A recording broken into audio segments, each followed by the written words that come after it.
both knew. Oh, the daintiest thing, it was sweet Alice Blue, with little forget-me-nots placed here and there. When I had it on, I walked on the air, and it wore, and it wore, and it wore till it went, and it wasn't.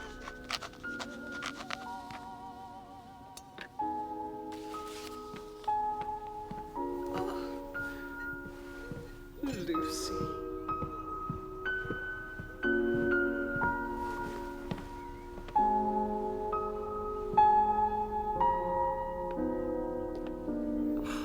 Hello, darling.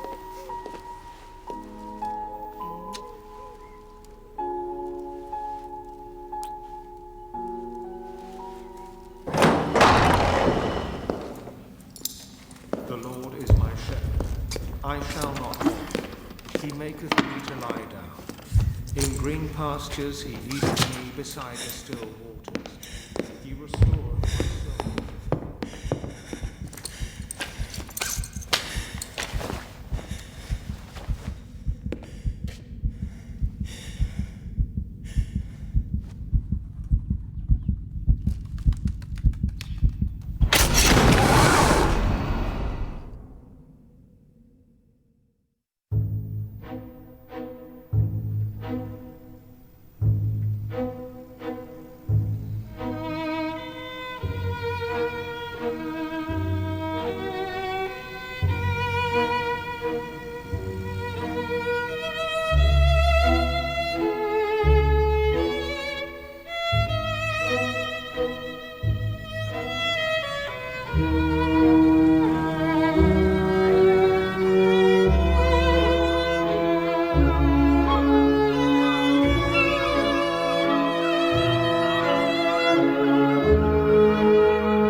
Merci.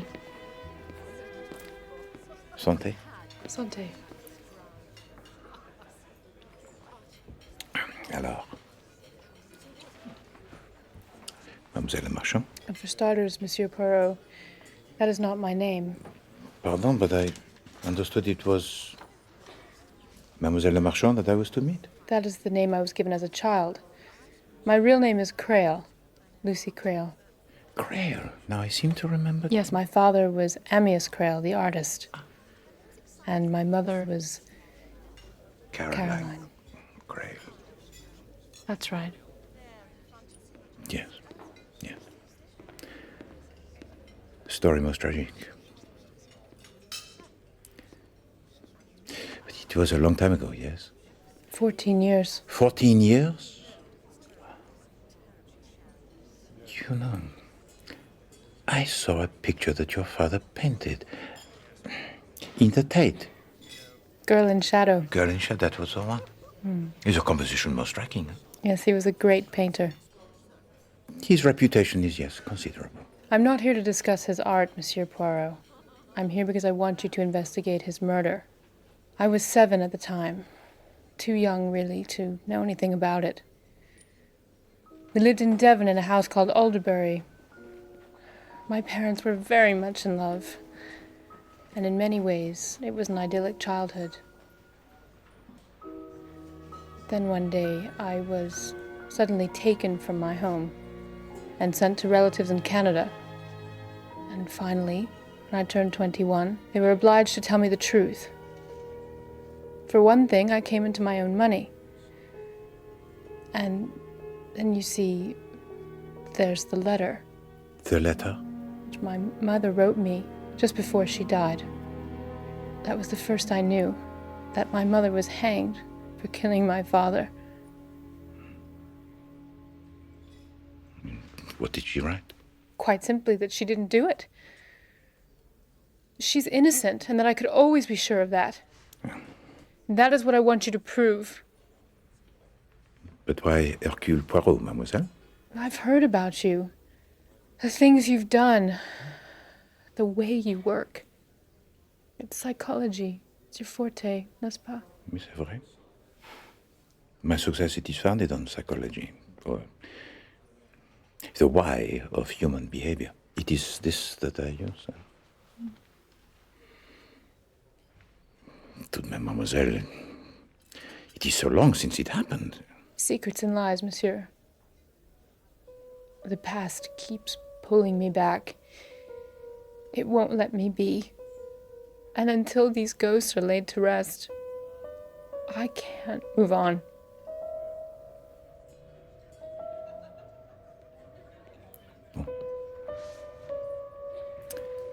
I am honored by your faith in me.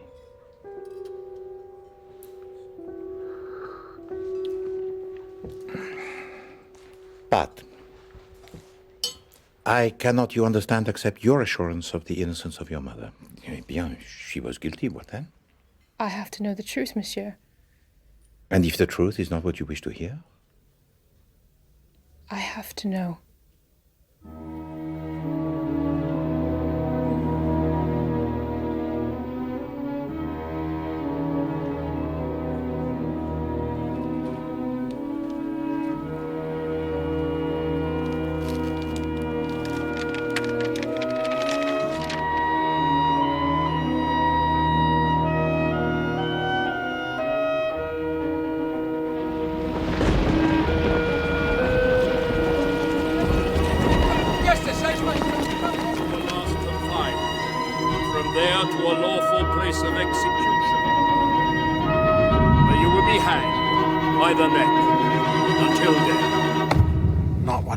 Successes, I have to say.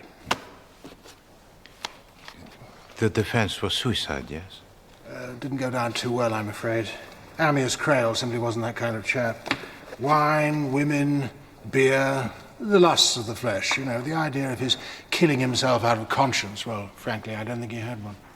So in your opinion, Sir Montague Caroline Crail, she was guilty? I rather thought we were taking that for granted.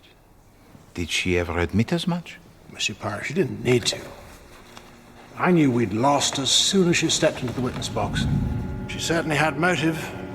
Amyas Crail was always getting mixed up with some woman or other, but this was rather different. The girl, Elsa Greer, just turned 18. Quite a looker, I must say. She knew what she wanted, and that was Amyas Crail. She got him to paint her. He ended up falling for her. Caroline Crail was overheard to say that if he didn't give her up, she would kill him. What was the evidence against her? She stole some poison from a neighbor who dabbled in herbs and the like. She hid it in a scent bottle, and when the police found it in her room, she claimed she'd meant to kill herself. What she couldn't explain was why the bottle was empty and only her fingerprints were on it. Oh, we contended, of course, that Amyas Crail had used it to kill himself, but if he had, his fingerprints would have been on it as well. And how did she give it to him, this poison? Used a pipette to spike his beer. Pardon, monsieur, spike? Tampered. Took him a bottle while he was painting. The police found the pipette, crushed near the scene of the crime. Oh, the prosecution had a field day.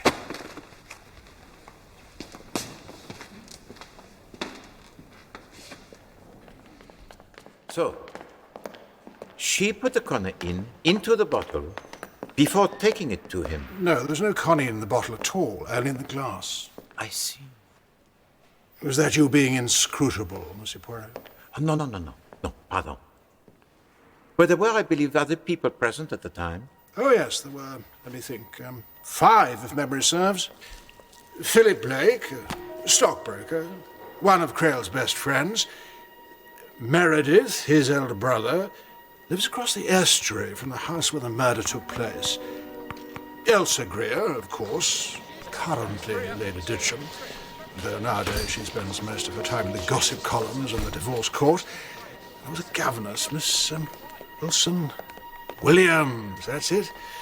Very capable, but not exactly a barrel of laughs. Then, of course, there was Angela, Caroline's half-sister. Oh, she'd been packed off to school by the time of the trial. Poor thing. She had perhaps a problem? There was a rather unfortunate incident when she was a toddler. Caroline Creel, as a young girl, threw a bit of a tantrum. I did argue that she was not of sound mind, but fascinating creature. I'll never forget her, you know. She had a quality one couldn't help but admire. Somehow she was above it all. What people will do in the name of love. It makes fools of us all, n'est-ce pas? Eh bien, I thank you so much, Montague. You have been most helpful. Pleasure meeting you, Poirot. Oh, tell to me, if you please, if, as her daughter hopes, Caroline Creel did not kill her husband... But she did, old boy. Take my word for it. No, well, then it makes the logic that one of these 5 people must have done so. There's no reason why any of them should. No, but all the same, I think I shall pay to them each a visit. Get 5 different versions of the same event.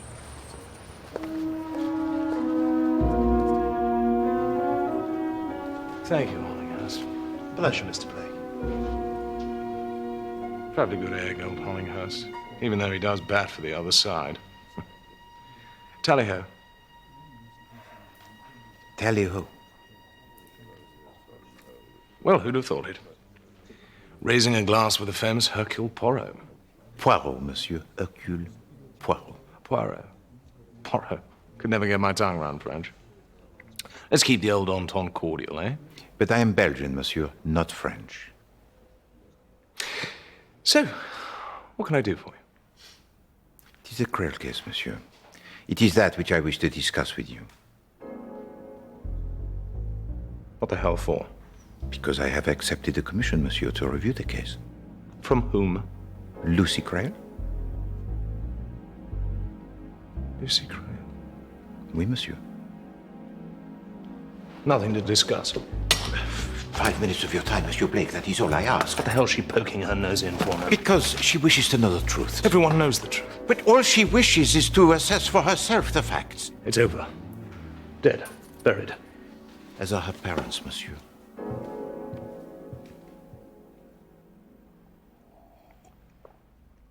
Amyas Creel was the best friend a chap could have.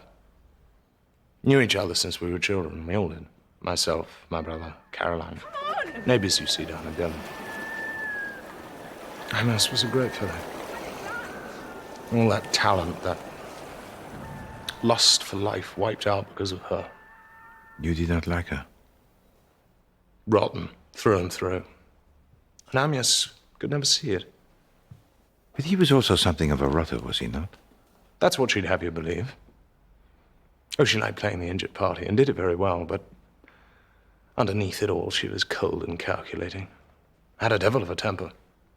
Tried to kill her baby sister, for God's sake. You say true? Damn right. Chucked a paperweight at her and blinded the little blighter in one eye. Disfigured for life. Do you know the reason for this fit of temper? Sibling jealousy. Simple as that. And it was jealousy that made her kill Amyas. I tell you, that woman was trouble. Even as a girl. The way she played us boys along. Gave us all the once-over, but finally settled on Amyas. Not surprising, really. He was in line to inherit Alderbury and was showing talent as an artist. A rich genius. What could be better?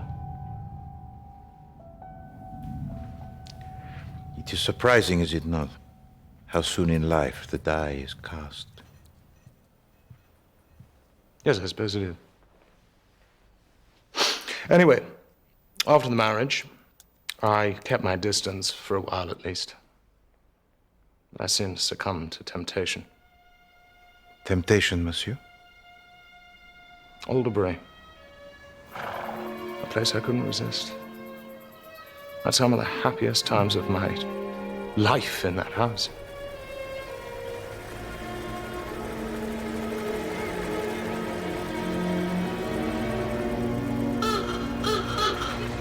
That September, like the summers of childhood, I was hoping for a peaceful few weeks. Uncle Phil! But I should have known better. Morning, Mr. Blake. Good morning, Mrs. Spriggs. Good to see you again. Good to see you too. Amyas, please. They've been at it for hours. Hello, Uncle Phil. Hello there. Are you grown? Angela looking after you, is she? No. No. See? Catch me for heaven's sake. Give her a chance now. Sorry, Angela. Why won't you listen to me, Amyas? Caroline, for God's sake! Oh, that's right. Run away like you always do. There goes the jardiniere. There was always something of an atmosphere. This time, you could cut it with a knife. And I soon saw why. Amyas, old chap, how the hell are you? Lovely, isn't she? Sometimes I wish I'd never met her. Thank God you've turned up. Living in a house full of women's enough to send any man off his chump. Philip, how lovely to see you. Hello, Caroline. Just in time for lunch. Will Elsie be joining us? Elsa. Amyas is doing her portrait. Skittish little thing. She should watch all that sun, you know. Can be very aging. Things are a bit rocky at the moment. Is it serious, then? Elsa and you? It'll be a damned good painting. That's not what I asked. You know me, Phil. I can't help myself.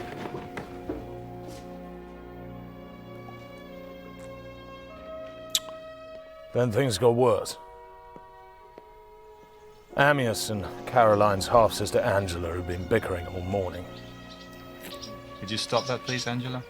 What? Slurping. I'm not slurping. Yes, you are. Amyas.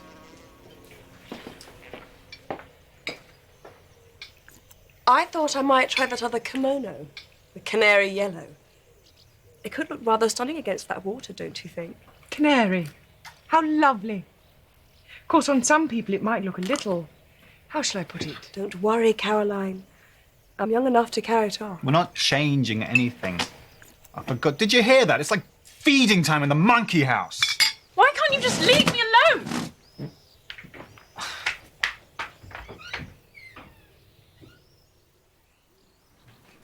Haven't seen this before.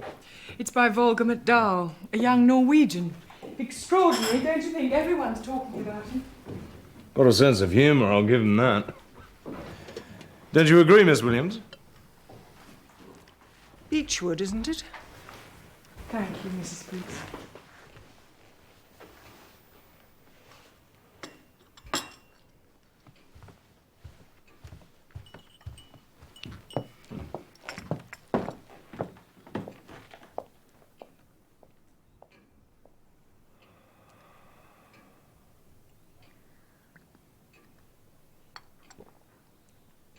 This room would be so lovely if it weren't so cluttered. When I'm living here, I'll throw out all the rubbish, which, let's face it, is practically everything. And I've always thought copper-coloured curtains would be simply divine. Don't you think they look rather lovely in the setting sun? Are you thinking of buying, then, Elsa? That won't be necessary. You seem to have lost me, my dear. All this pretense, it's so dishonest.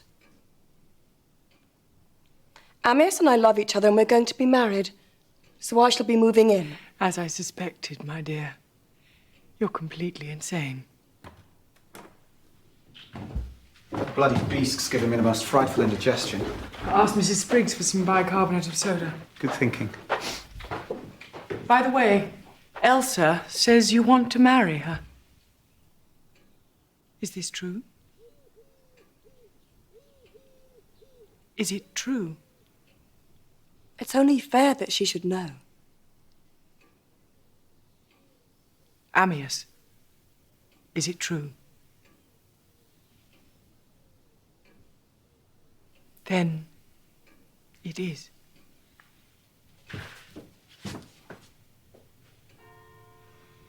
If you'll excuse me, I'll just... You know, looking back, I wouldn't be surprised if she'd made up her mind to kill him then.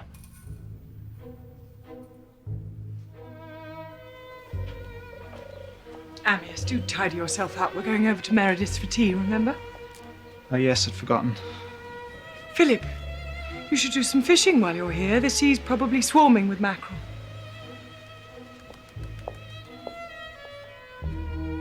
So we all trooped off to Mary's. Not very merry that afternoon.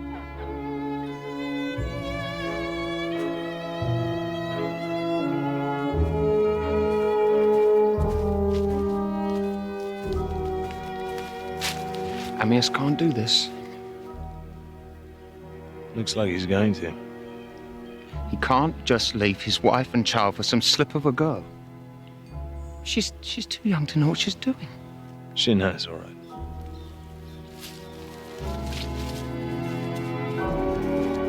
Poor old Mary. All that sensitivity. No use at all. Hard to believe we come from the same stable. After tea, he took us to his lab. Con-ine.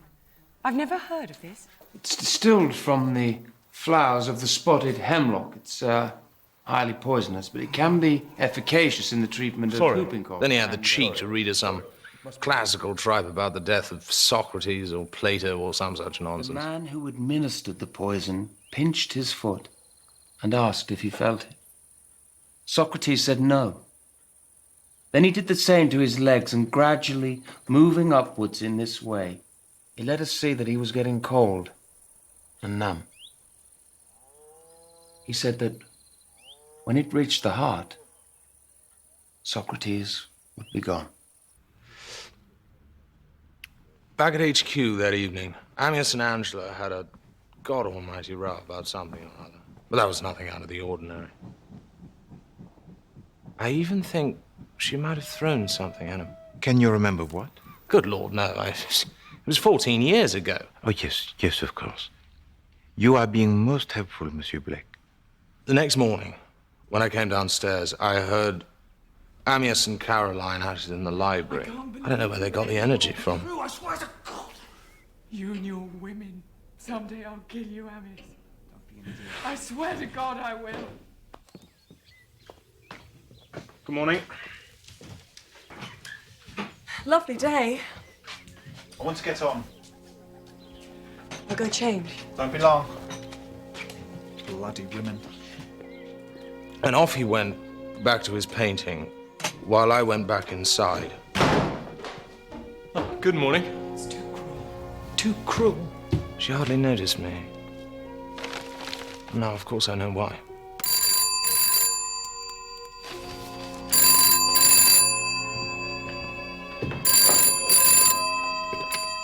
Hello? What the hell's the matter?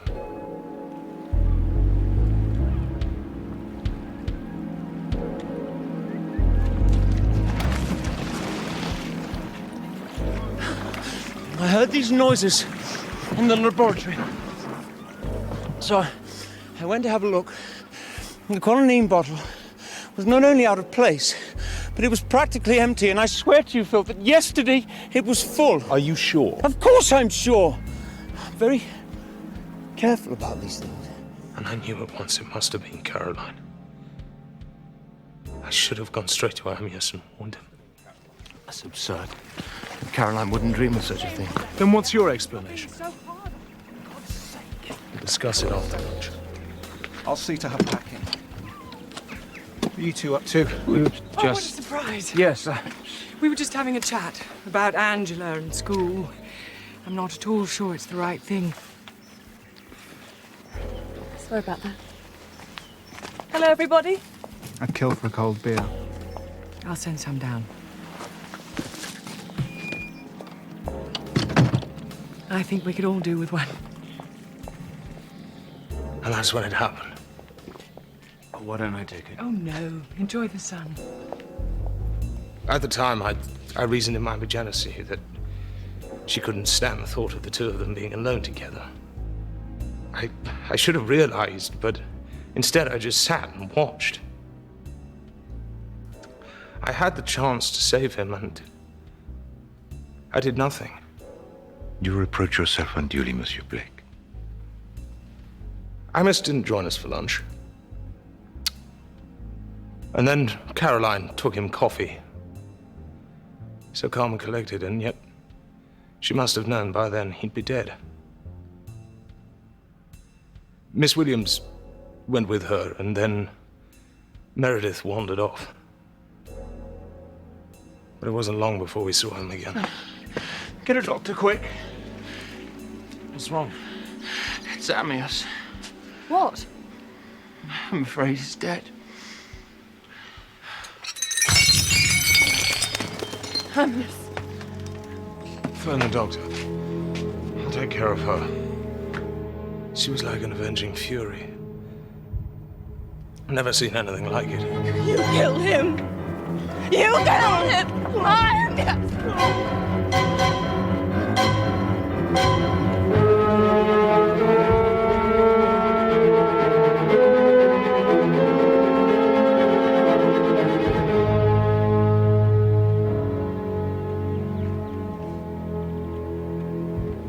You've killed my dearest friend. No. He did it himself. Tell that to the police.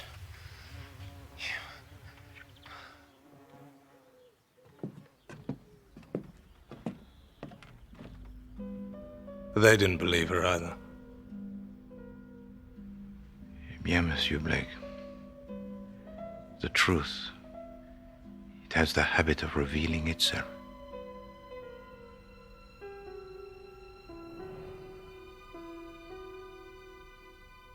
Monsieur Poirot, Lady Titisham. let's get on with it, shall we? I said all I had to say about the Creel case many years ago. But I found your letter rather intriguing. How lucky you are curiosity got the better of me.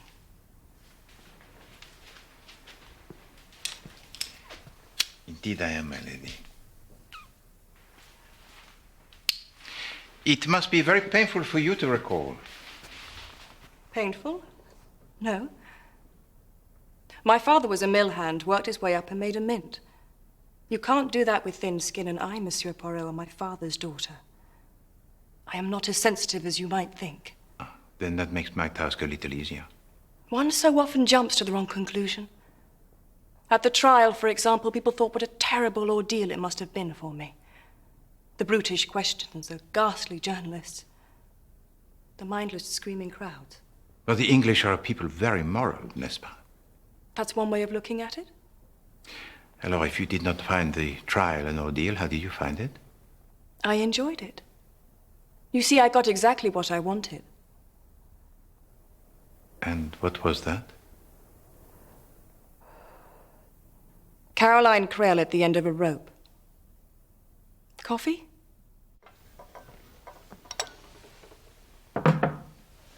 Thank you, Tipping. You said in your letter that a Mademoiselle... Le Marchand? That's right. Had commissioned you. I don't believe I know her. Oh, she is the daughter of Amias and Caroline Creel. Oh, yes, of course, there was a child. Oh, dear. Does she think it was my fault? That is a possible interpretation, oui. How very stupid. Cream? No. Merci.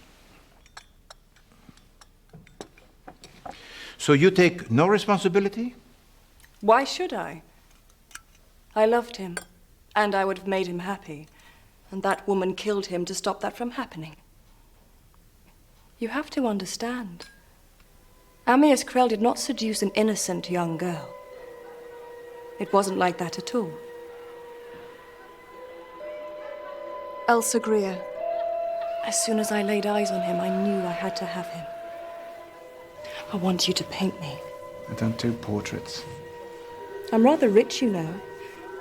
I can afford to pay. And what makes you think I'd want to paint you? But you do, don't you? And I always get what I want.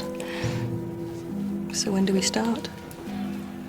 If I paint you, you realize I'll make love to you. I'd have thought that went without saying. So he invited me down to their house. Quite bold of him, really. But Caroline didn't seem to mind. She didn't like me, but then why should she? And we never said anything that she couldn't have overheard.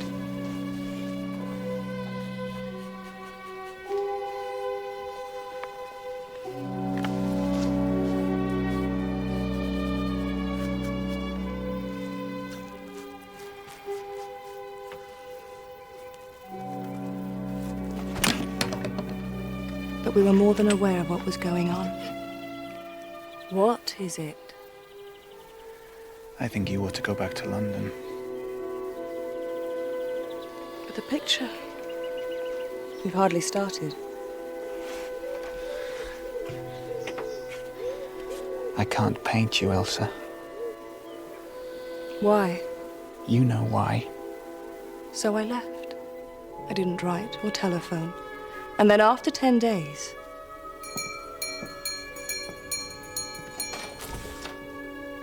he couldn't keep away. We were together for 2 weeks. And soon we realized that we had to be together. Always. I want you to come back to Alderbury. I've decided to finish the painting. What about Caroline? What about her? Shouldn't you tell her? What on earth for? She's bound to find out sooner or later. We'll get the picture finished first. But you will tell her, won't you? Yes. Promise. Promise. Do you think she'll make a terrible fuss? She always makes a fuss. She loves me. Then she should put your happiness first. He painted in a kind of frenzy. I'd never seen him like that before.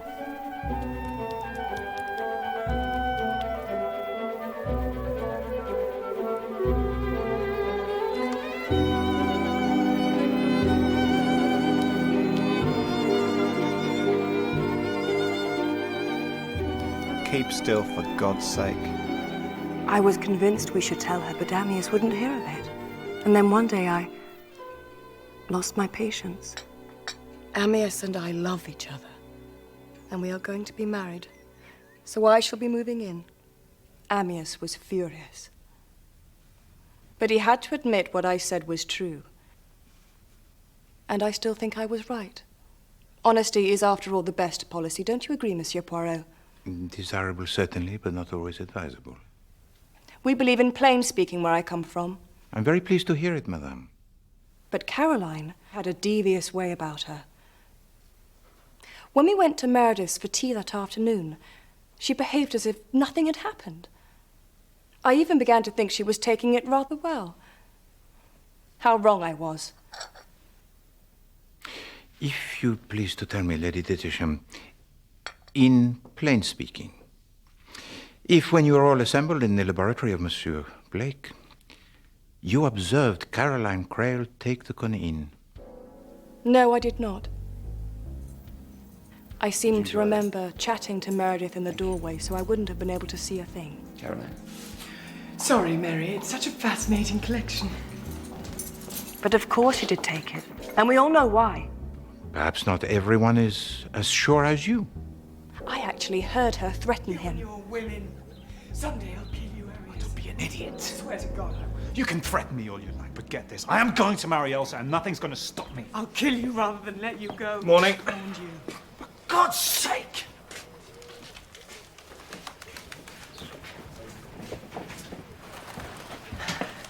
Lovely day. I want to get on.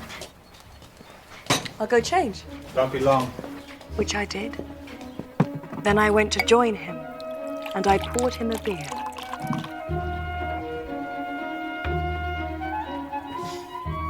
She's making a terrible song and dance. Told you she would. To my Mona Lisa. My darling Amias. God, it's warm. I can get you a cold one. On that seat. Sit down. Now. He painted as if his life depended on it. Dear Amias. I loved him so much. It happened shortly after that. I popped up to the house to fetch a shawl, and when I came back, she was there. Sorry about that. Hello, everybody. I'd kill for a cold beer. I'll send some down.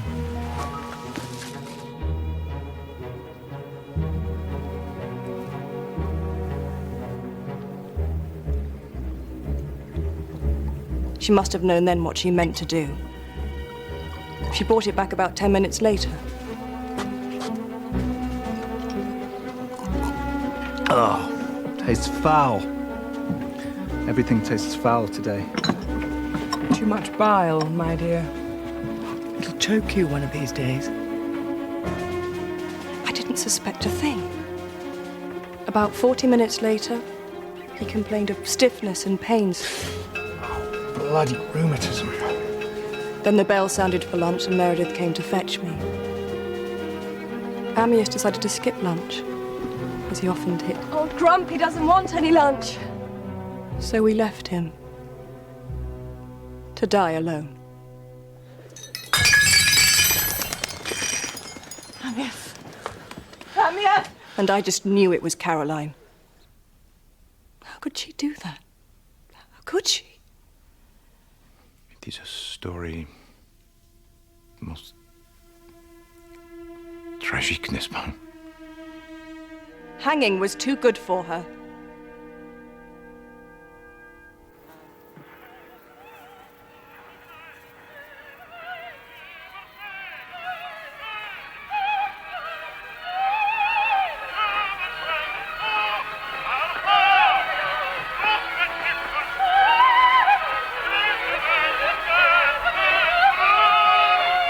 Monsieur Blake?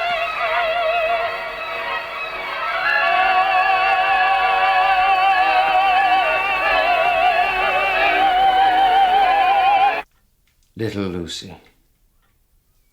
A grown woman. One can hardly believe it.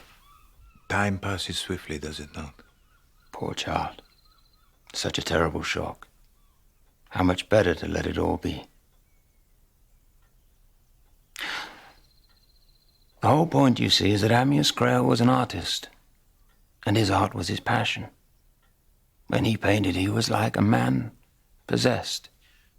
He meant to finish that portrait, whatever the cost.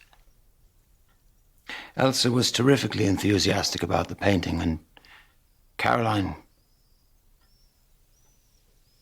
Yes? I'd always been... very fond of her. Come on, Mary, come on. There was a time when I'd hoped to marry her, but that was soon nipped in the bud. Still, I remained, if I may say so, devoted to her service. Dear God, when I think of what they did to her, strung up like an animal, such a gentle creature.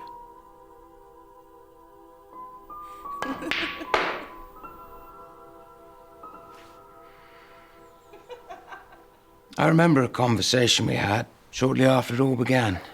No. That looks great. Hold it there. Do you think he really cares for her?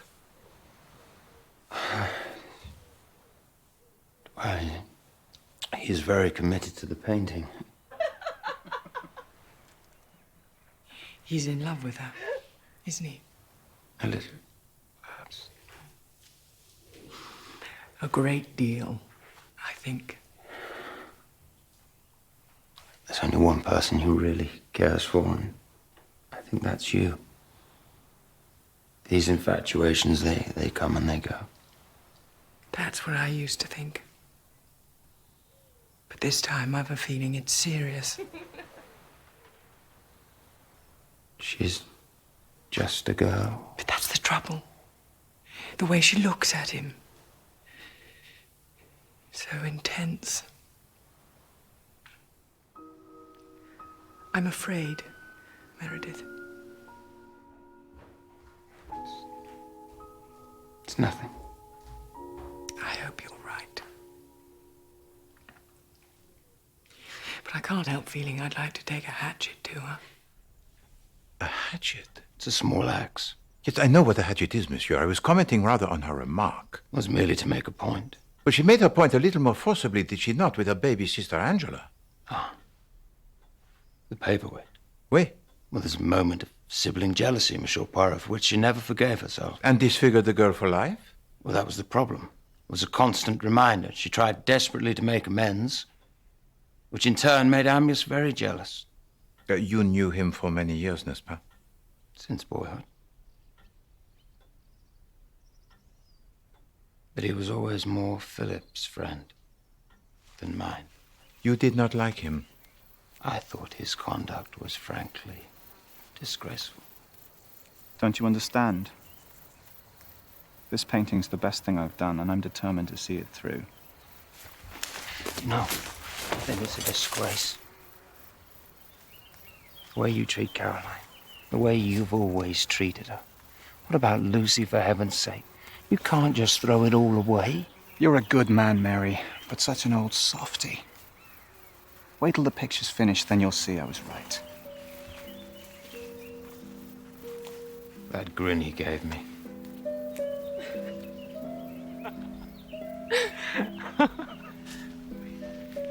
I'll never forget Caroline that afternoon. She made such an effort, and yet behind it all. Is anything the matter, my dear? Everything. It's gone. Finished. When she said at the trial that she took the poison to kill herself, I swear she was speaking the truth.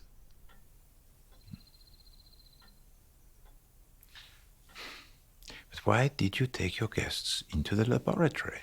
Someone must have suggested it. Caroline Creel, perhaps? Well, I often took guests into my laboratory. It wasn't unusual. This is valerian. The one that cats like? Yes, they can't get enough of it. It can be used as a sleeping draught. Elsa, you should have a sniff. Oh. I got a lot of pleasure from my brews. Gathering the plants at night, macerating them, and all the rest of it. It's astonishing how a simple decoction can work wonders. Conine. I've never heard of this. It's distilled from the flowers of the spotted hemlock. Isn't that what Socrates took? That's right. You know, there's the most moving description of his death in Plato's Phaedo. Well, I could read it to you if you'd like. Sorry. Must be the heat. The man who administered the poison pinched his foot. And he asked if he felt it, and Socrates said no. Then he did the same to his legs, and gradually moving upwards in this way, he let us see that he was getting cold and numb. He said that when it reached the heart, Socrates would be gone. And that is how Ammius met his fate. The very next day. When did Madame Creel take the coniine from the bottle? Well, just before she came into the study, I think Philip and Angela left first, followed by Ammius. I was in the doorway waiting to lock up, having a word with Elsa, and I suppose that's when she took it. Caroline. Oh, sorry, Mary. Such a fascinating connection.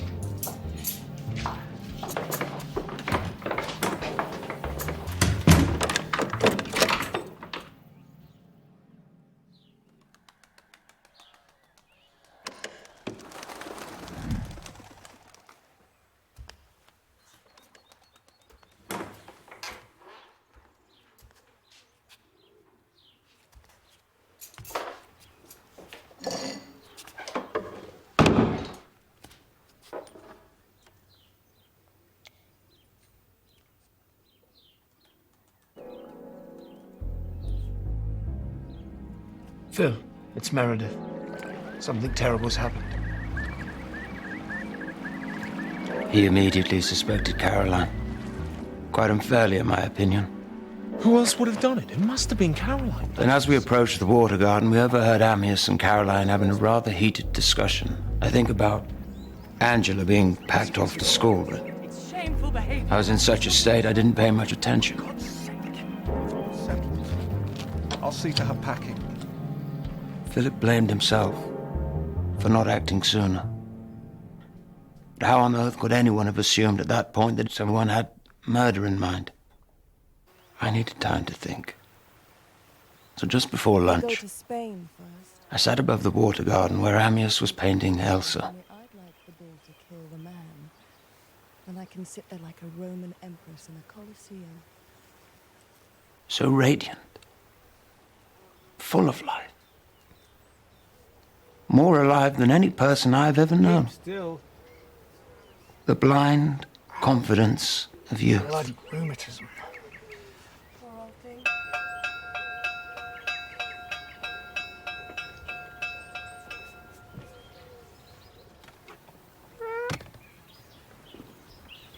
Old Grumpy doesn't want any lunch. The problem was he often looked like that when he was working. So I didn't think anything of it. Elsa. I could eat a horse. You know, I do so wish that... What? Well, that you and Amyas would stop it. Just stop it. He has a wife and child. His place is with them. Oh, Meredith. After lunch, we had coffee on the terrace. Caroline took a cup down to Amyas, and Miss Williams accompanied her.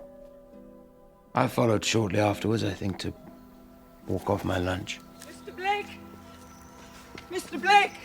What's wrong? A terrible thing! What on earth is it? Mr. Crail. He's dead.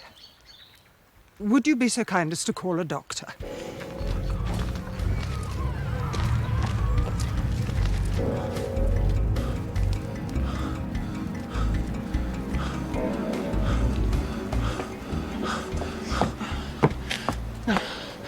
Get a doctor, quick. What's wrong? It's Amyas. What? I'm afraid he's dead. Amyas? Poor child. She just couldn't believe that life could play so cruel a trick. Caroline stood there, quite calmly, and said he must have done it to himself. So you are perfectly convinced, monsieur, that she was guilty? She was provoked in the extreme. But you do not believe it was suicide? Caroline did it. I'm sure of it. And anyway, well, if she didn't,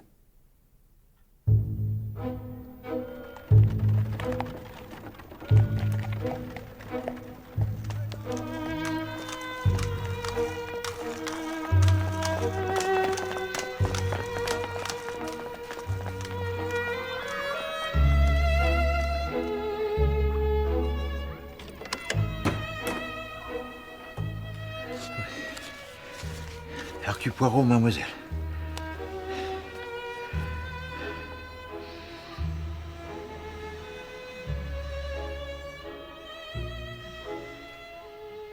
Lucy Crail. Well, she must have been very young when last you saw her. 7.5. Charming. Little too quiet.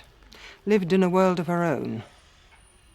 If you please to tell me, mademoiselle, her parents, they were most devoted, yes? One does occasionally find, Monsieur Poirot, a husband and wife so wrapped up in each other that the child hardly seems to impinge. So more like lovers than husband and wife?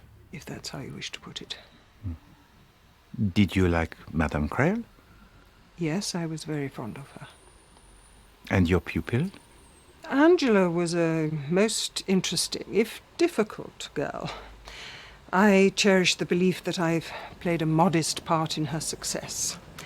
Have you read her book on the tombs and the Fayum? Sadly, no. Oh, it's compelling stuff. Read it. Yes, I shall. You must have been upset when she was sent away to school. No, not at all. Her home life was hardly what one would term ideal. Caroline indulged her. Amyas got jealous. He and Angela would fight. She'd end up playing some spiteful trick. Although, of course, far greater ructions prevailed. You mean Elsa Greer? Exactly. What was your opinion of her? She was thoroughly unprincipled. And also very much in love. His death must have been for her a shock most terrible. And it was entirely her fault. Mademoiselle Greer? The way she carried on. She even had the insolence to suggest they were going to marry. It's only fair that she should know. Amyas, is it true? Then it is. The look she gave him, magnificent. And then she walked out, head held high, her grace and dignity unsullied. Was she aware of how much you admired her? I hope that I adequately expressed my support for her. Mrs. Crail. Not now, Miss Williams. I just wanted to... Another time, please. Yes, of course, I'm sorry. I think you're wonderful. Oh, but you don't know.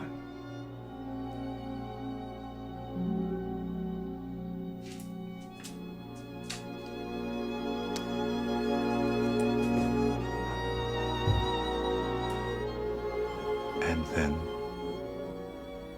Mademoiselle? And then they all went to tea at Meredith Blake's. And that evening after dinner, the usual arguments began about Angela and school. Now you listen to me. The fees are paid, the uniforms bought, the matter is closed. It's a lovely school, darling. It's right in the middle of the Downs. I'm sure you'll make lots of nice friends. I don't want any friends. You won't get any if you carry on like this. Why do you want to get rid of me? Nobody wants to get rid of you. You know we all love you. He doesn't. He wouldn't care if he never saw me again. Too right. All this screeching like a fishwife. You know all about them. Now look here, girlie. I wish you were dead. Angela!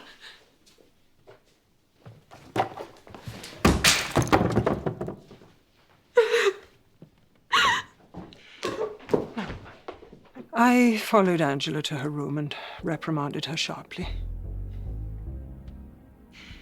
The next morning was so beautiful, I fondly thought it might restore some peace to our lives. Little did I know it was the harbinger of murder. Angela! Angela had yet again disappeared. I thought for a swim, but there was no sign of her. Angela! So I returned to the house. Mrs. Crail was about to serve some beer before lunch, so I offered to help her. We went to the cellar, which was used for cold storage. As we arrived, we found Angela behaving in a most suspicious manner. What on earth are you doing with that? I was just... I hope you weren't thinking of drinking it. I'll take it if you don't mind. Would you mind serving the others? I'll pop this down to Amyas. And all this time, Mademoiselle Greer was sitting for Monsieur Crail? Yes. Oh, he got what he deserved. Well, he acted very badly, oui, c'est vrai, but he was, well, a great artist, n'est-ce pas? Great. Couldn't even draw. His perspective was terrible, his anatomy was all over the place. I know what I'm talking about. I studied art as a girl in Florence. Tell me, mademoiselle, you were with Madame Crail when she discovered the body, yes? No, not exactly. We went down from the house together after lunch. She was taking Mr. Crail some coffee, and I was going to the beach to look for Angela's jersey. Amyas? Amyas!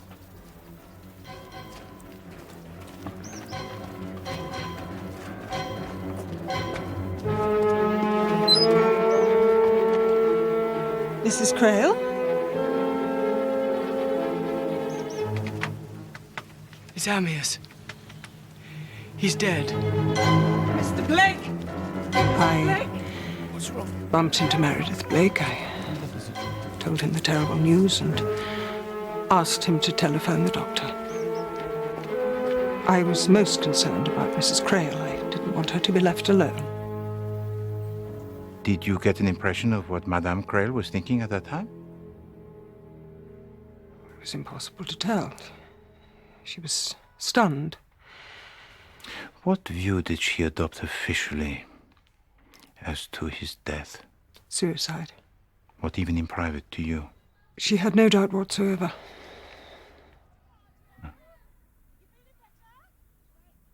And what did you say to her?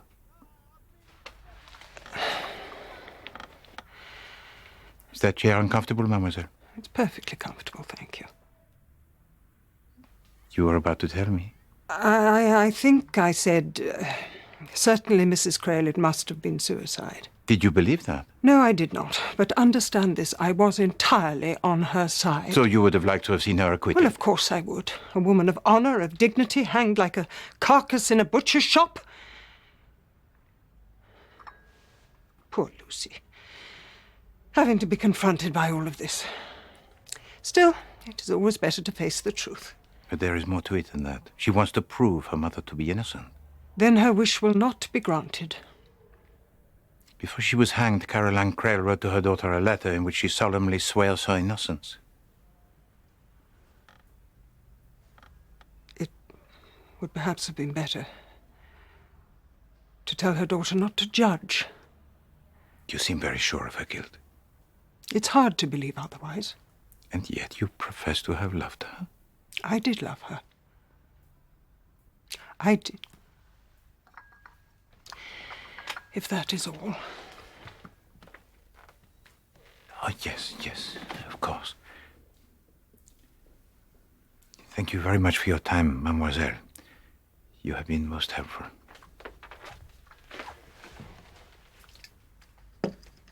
I know that she was guilty, monsieur. Without a shadow of a doubt. May I ask how?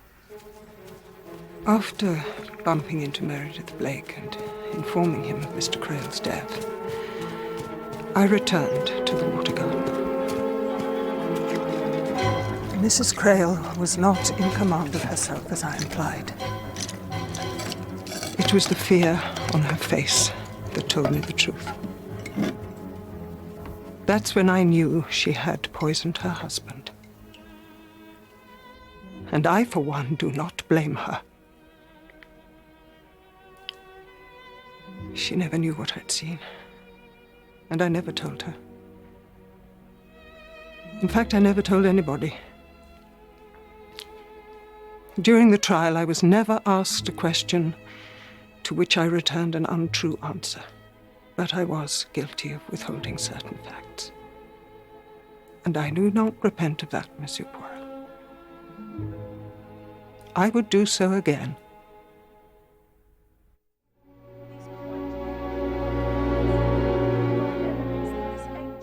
Highly sophisticated civilization of the second millennium BC was in fact just as corrupt and venal as society is today. Since then, there have been other key excavations, but none as remarkable as Chagar Bazaar. Thank you. Thank you so much for coming. Thank you. Bye-bye. Thank you. Hercule Poirot, mademoiselle? The Chagar Bazaar dig was quite simply extraordinary. Did you read my account of it in the National Geographic? Sadly, no. I have not yet had Very definitive, though I do say so myself. Little Lucy. I'd so like to see her. You have not kept in contact? No, not nearly as much as I should have done. I think it's admirable she wants to clear her mother's name. Huh. Then you approve? Of course. Caroline didn't do it. I've always known that. You surprise me, mademoiselle. Everyone else with whom I have spoken... I know. Circumstantial evidence was overwhelming. That's frankly why I've never attempted anything myself. I knew my sister extremely well. She quite simply couldn't have killed anyone. But human nature has the infinite capacity to surprise. Oh, not in this instance. How can you be so certain? Because I am. But I'm afraid, mademoiselle, that I will not stand up in court. Just as well I was never called to give evidence. But if you had been? This is why I know. But for many that would prove the exact opposite. As they claimed at the trial, this was a moment's rage. It haunted her for the rest of her life. She never forgave herself. As a result, she was constantly on her guard. I'm not saying she was meek or timid, quite the opposite. But murder? Never. Never.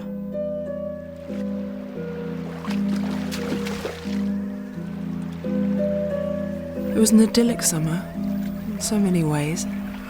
What I can remember of it.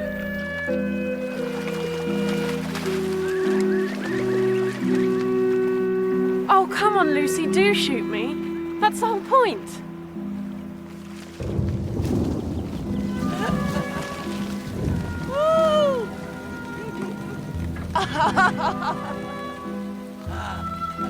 If only that woman hadn't come into our lives. All this pretense. It's so dishonest. Amyas and I love each other and we're going to be married. So I shall be moving in. Then when Amyas came out... Why did Elsa say she's going to marry you? How the devil did you hear that? The window's open. It's damned rude eavesdropping. But why did she say it? It was a joke. It doesn't sound very funny to me. Enough, all right?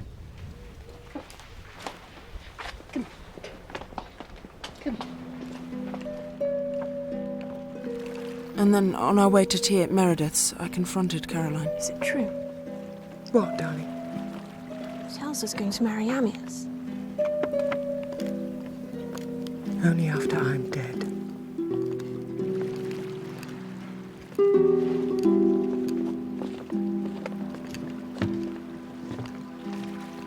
The rest of the day's a blur. I can remember Meredith reading something rather beautiful about Socrates.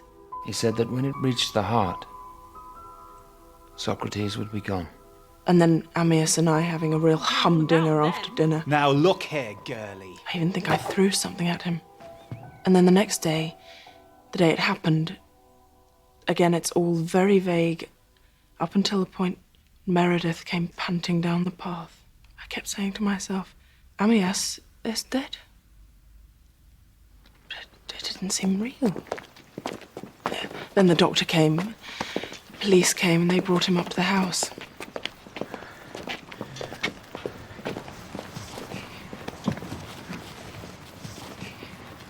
I want you to go to Grandma's with Lucy. No, I don't want to go. I want to stay with you. I know, my darling. But it's best that you do. It'll be easier that way, believe me. No, please. I don't want to leave you. For me, my darling. Do it for me. And you must try not to think about it.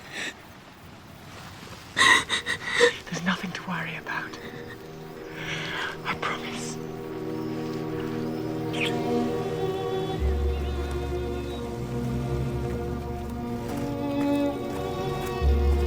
And that was the last time I ever saw her.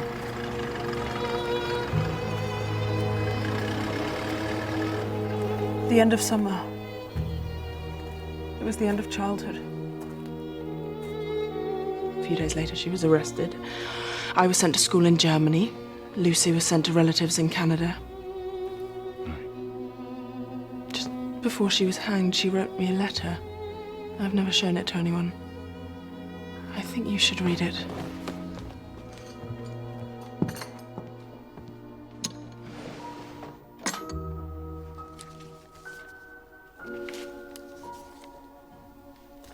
Merci, mademoiselle. My darling Angela, I want you to know that it is all right. I have never lied to you, and I don't now when I say that I am happy, that I feel a peace that I've never known before. It's remarkable. She was a remarkable person, and innocent. But the letter, it does not say so explicitly. Because she didn't need to say it. Then, how do you think Amyas Krell died? Suicide. But is that not out of character? As you said before, human nature has an infinite capacity to surprise. Then you can see no other explanation. You mean someone else might have killed him? Oui. I think it unlikely. But if for 1 second we consider the possibility, what then? I would say Philip Blake might be your man. Were the two men rivals perhaps over Elsa? Not Elsa. One night that summer, I got up to go to the bathroom, and as I opened the door, I saw Caroline coming out of Philip's bedroom. She had a look on her face at the time I didn't really understand. But looking back... I got the impression from Monsieur Blake that always he disliked your sister. I have, I confess, precious little experience of affairs of the heart. But what other explanation could there possibly be?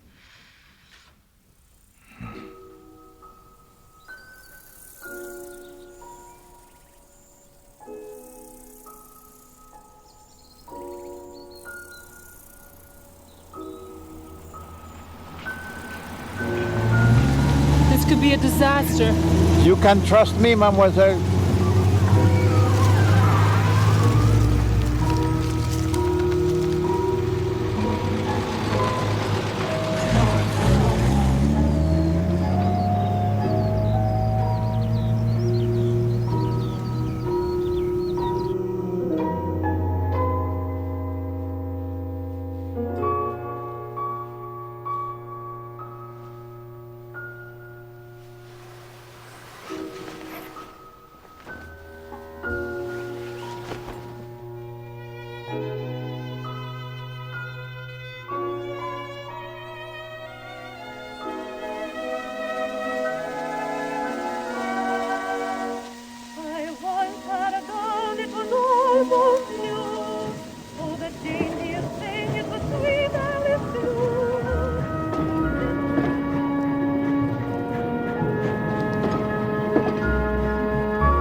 It warms my heart to see you all together again. Is Lucy joining us?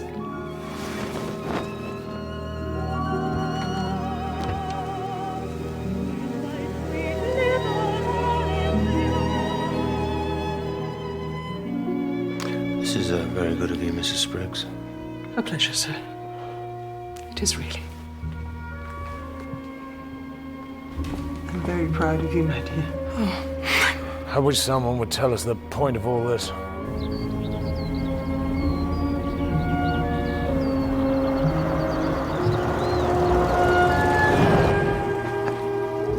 If you will excuse me.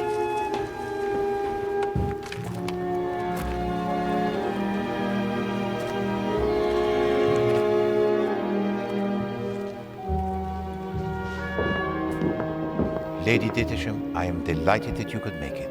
I hope it's worth it. God, this place is falling apart. I thought that before we join the others, I'd kill for Martini. we might have a little word. You don't let up, do you? To come straight to the point. I'm pleased to hear it. After the trial, did Meredith Blake show any interest in you at all?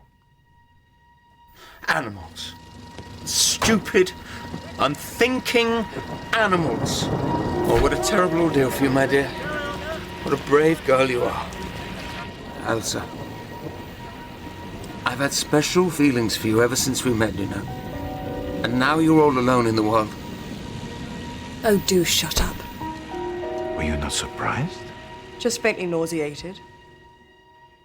Can I have my martini now? But of course.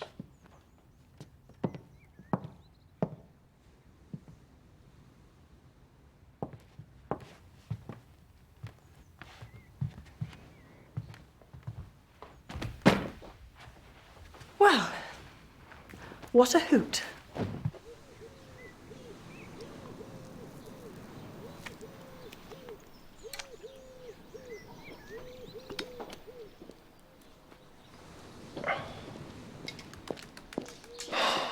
can't one have a moment's peace?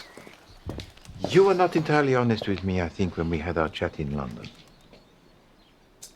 Is that so? Yes, indeed, Monsieur Blake. On at least one night during that summer, Madame Crail was seen coming out of your room at an hour somewhat compromising. Who told you that? It's none of your damn business. I am afraid that it is, monsieur, if this matter is to be laid to rest. She thought she might try it on. He's going to leave me, I know he is. I can't bear the thought of being without him. Oh, Philip.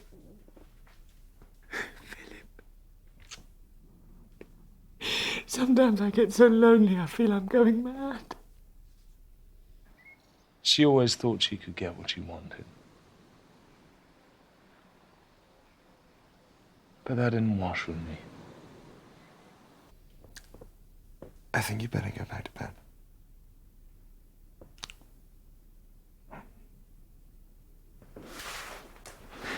So you see, when I said I didn't like her, I wasn't telling fibs. No. Merci, monsieur.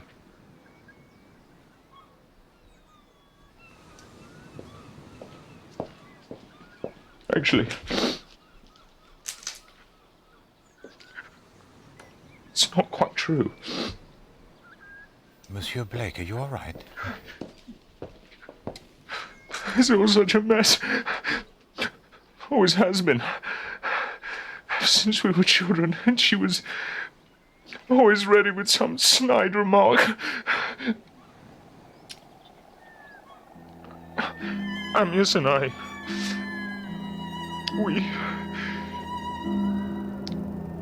we were true friends. She couldn't stand it.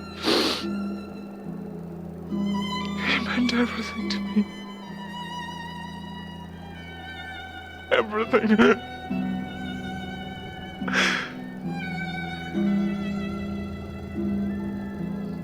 Meredith knew, I think.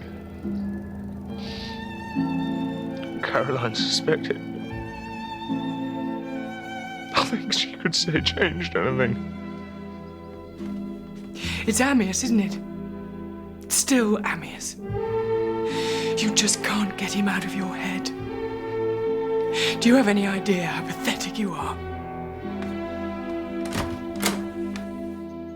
Just made me hate her all the more.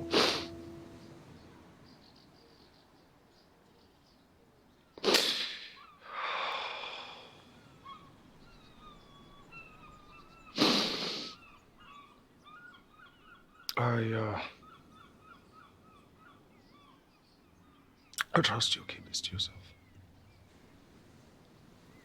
Of course. Not that I care much anyway.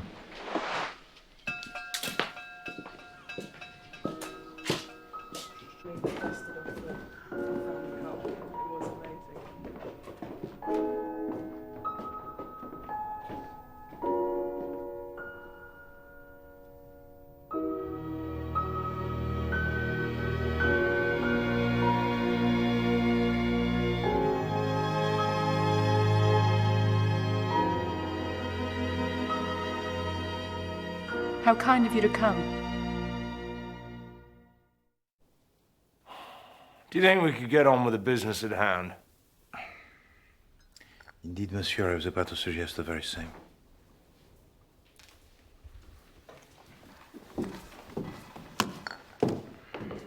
Et alors, where to begin, huh? Well, as you know, it was my purpose to discover the truth about the murder of Amias Craig. We all know the truth. Yes, indeed, Monsieur Blake. But sometimes what we accept as the truth may not be the full story, n'est-ce pas? And sometimes it may not be true at all. D'accord. This is what I learned. That at no time did Caroline Crail protest her innocence, except in a letter to her daughter. That in the dock she showed no fear. That in her letter to her sister she expressed acquiescence in her fate. And in the opinion of everyone, with one exception most notable, Caroline Crail was guilty. Of course she was. Yeah, but it was not for me to accept the verdict of others. No, it was necessary for me to examine the facts and to ensure that the psychology of this case accorded itself with them. Now, there is no doubt whatever that she had the ample motive, and much of the evidence it tells against her. The scent bottle discovered in her room, the poison that she admitted to stealing, the row with her husband in which she had threatened to kill him. None of this seems incorrect psychologically. But then we come to something that does not quite ring true. After Meredith Blake discovers the poison is missing, he rows over here to discuss it with his brother. On their way up to the house, they overhear a discussion between Caroline Crail and her husband on the vexed subject of Angela being sent away to school. It's shameful behaviour, Amias. You're being so hard on her. For God's sake. Discuss this after lunch. I'll see to her packing. Now, that does strike me as odd. They have just had a row most horrific in which she has threatened to kill him, and yet a short time later they're having an argument, relatively trivial, in which Monsieur Crail says he will see to Angela's packing. Now, does that not strike you as strange? Why should he do her packing when there is her sister or the governess or the housekeeper?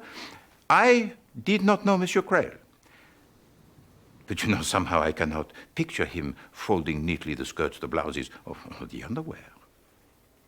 Another thing that struck me as odd, having just threatened to kill him, Caroline Crail offers to bring to her husband a cold beer. A simulation. You think so? But if she intends to poison him, would it not be more intelligent to... what is the word? Spike the supply of beer that he has in the water garden when no one was about. Hello, Caroline Crail brings to him the beer from the house. He drinks it. He says, everything tastes foul today. And after lunch, she finds him dead. We know all this. Oh, oui, bien sûr, but now I offer some information which is new. After asking Meredith Blake to call for a doctor, Mademoiselle Williams returns to the water garden.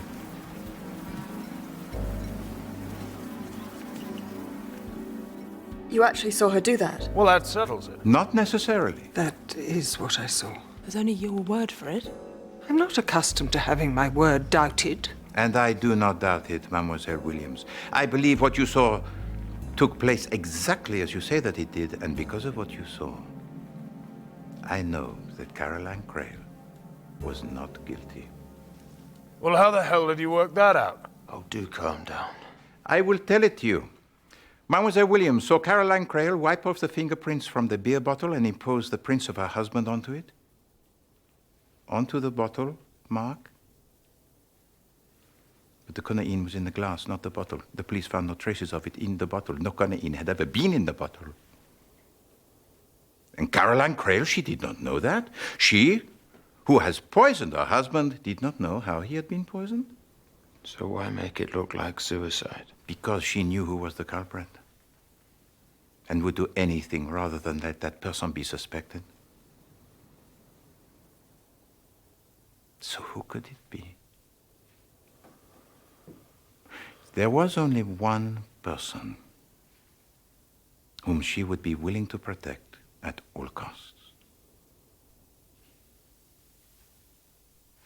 Mademoiselle Warren, I would like to read the letter your sister wrote to you. No. For Mademoiselle. I've realised what you're suggesting. I deny it utterly.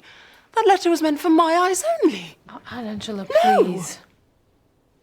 For my mother's sake. Please.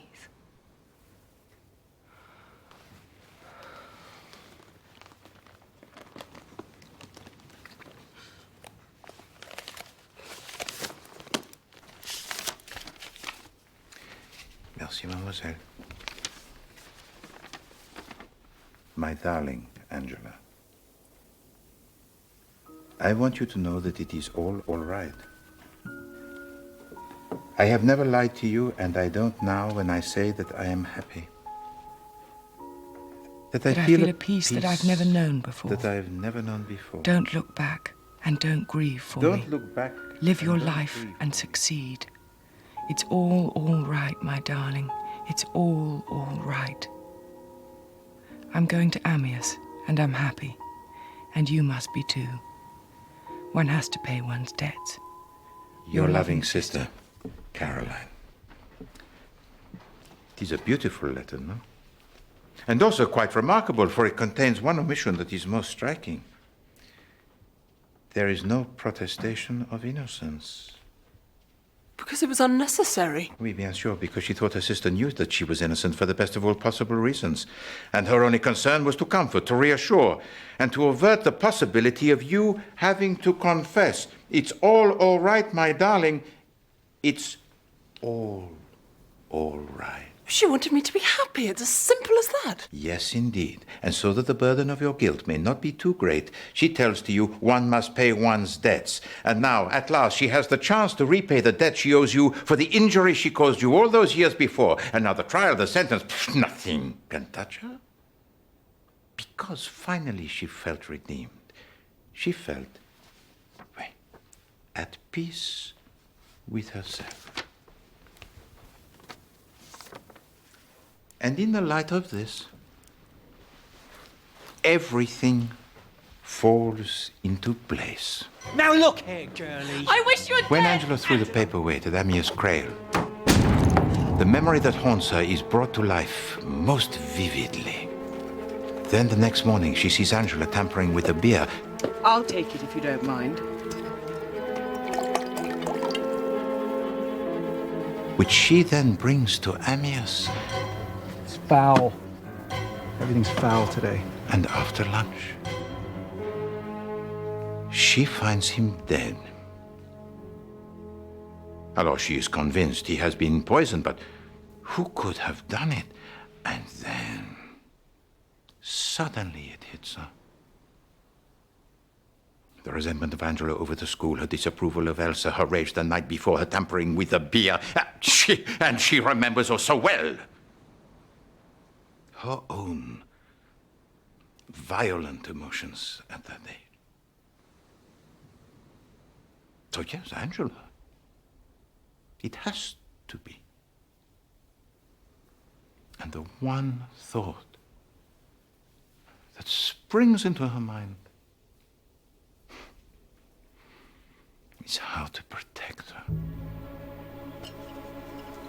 So she wipes the fingerprints from the bottle, puts her husband's there instead to make it look like suicide, sends Angela out of the country as soon as possible, hoping against hope that she does not confess. But if I'd done it, of course I'd have confessed. I'd never have let Caroline suffer for what I'd done. But you did tamper with the beer, did you not? I can't remember that. Monsieur Blake, you say that you heard a noise in the laboratory on the morning of the murder? Yes, it was probably a cat. Or probably not. I would suggest rather it was someone who got in through the sash window and took something from the shelf. The Valerian. Hard to put in Amiens' drink. I remember taking it. Oh, Angela. Was it really that day? Oui, mademoiselle. And this is Valerian. The one that cats like. They can't get enough of it. And it was the description of it by Monsieur Blake which gave to you the idea? Yes. I remember getting out some beer and Caroline catching me before I could put the stuff in it. I never connected it with that particular day. She thought it was me.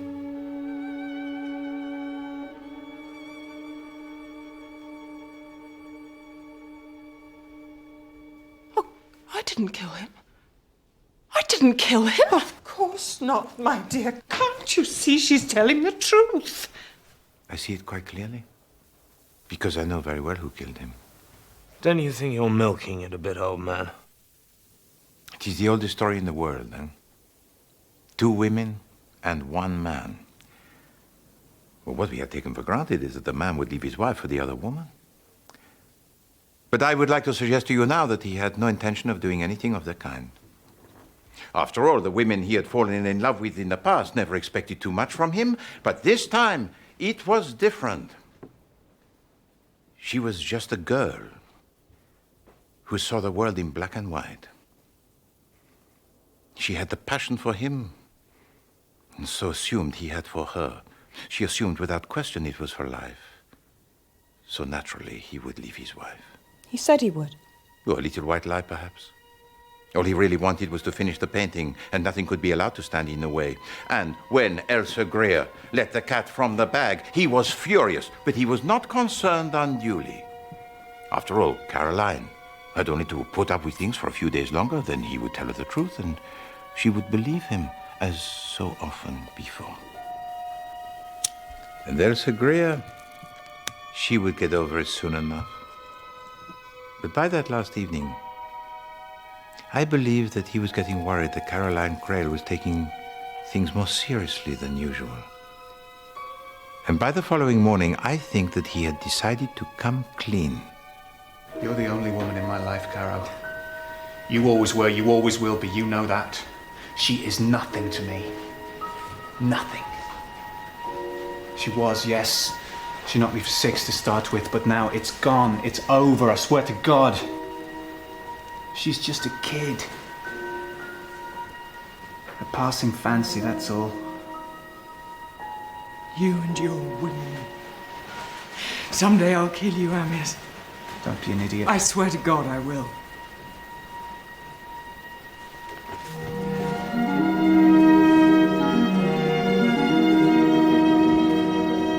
What he did not know was that Elsa Greer had overheard every word. And the account that she gave to me of the conversation was not a true one. You're very sure of yourself, aren't you, Monsieur Poirot? Of this, Lady Dittisham? Yes, I am. When Amias Crail came down and said he wanted to get on, you said you had to go and change. Which you did. Eventually. I wonder, do you realize how angry was Madame Crail with her husband for his treatment of you? How very touching. When Philip Blake encountered her coming out of the library... Good morning. It's too cruel. Too cruel. It was of you she was thinking. I wonder what she would have thought had she known that at that very moment you were in her room preparing to murder her husband and put the blame on her. You see, something else that I am sure of, Lady Dittisham, is that in the laboratory on the previous afternoon, you would have seen Caroline Crail steal the poison.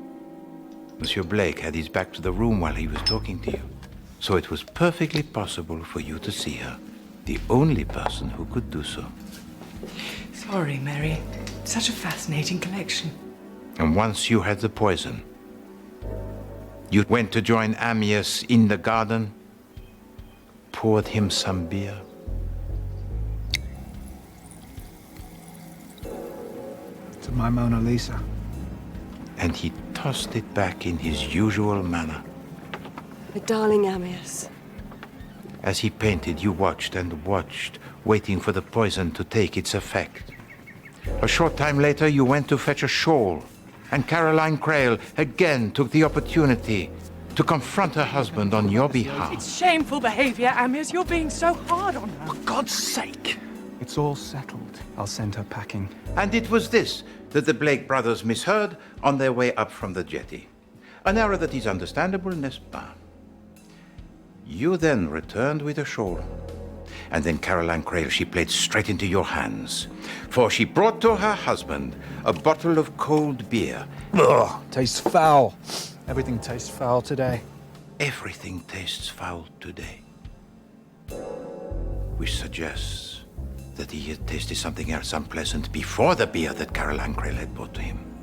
And so, you sat and posed and chatted and waved to Meredith Blake. Oh, you played your part beautifully. Bloody rheumatism.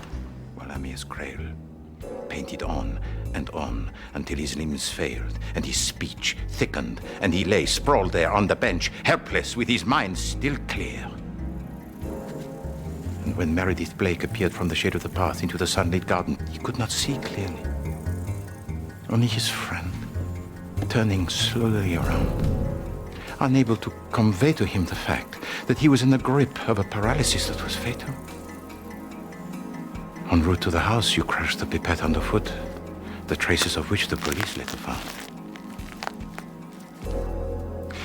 And then went to lunch, leaving Amias Crail to his fate.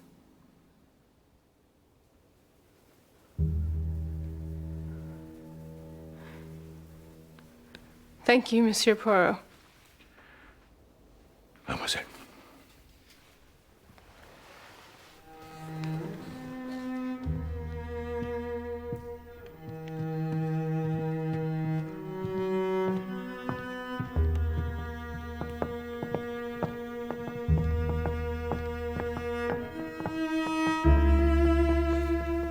Amias dead.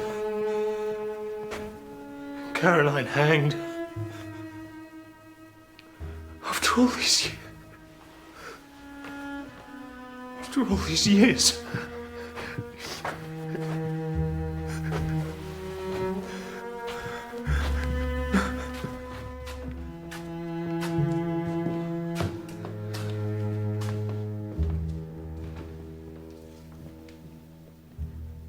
You're very clever, aren't you? I hope you don't expect me to confess. So what are you going to do? I shall do what I can to induce the appropriate authorities to grant to Caroline Crail the posthumous free pardon. And me? What are you going to do about me? I shall lay my conclusions before the necessary people.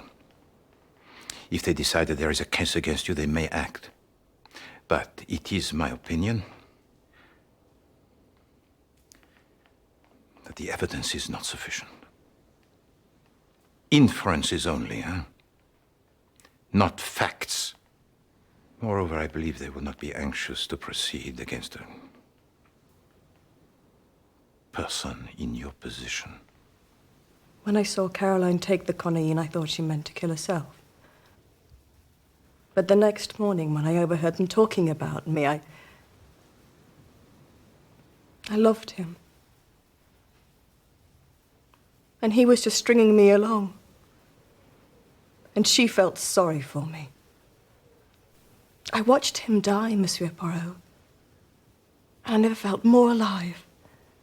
But what I didn't understand was that I was killing myself. It was as if they hadn't died at all. But I had.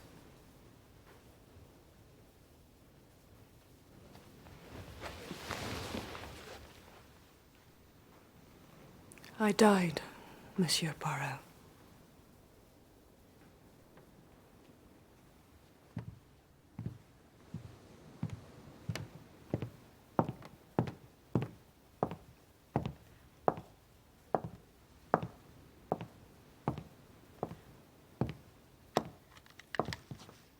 Elsa!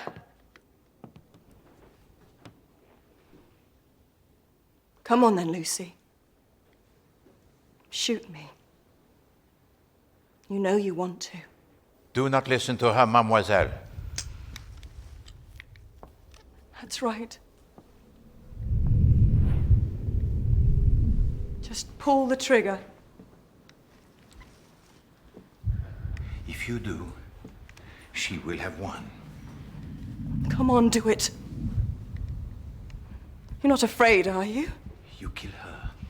You kill yourself. Just one little squeeze, that's all it takes. Spare her, mademoiselle, and justice may still be done. Lucy, shoot me.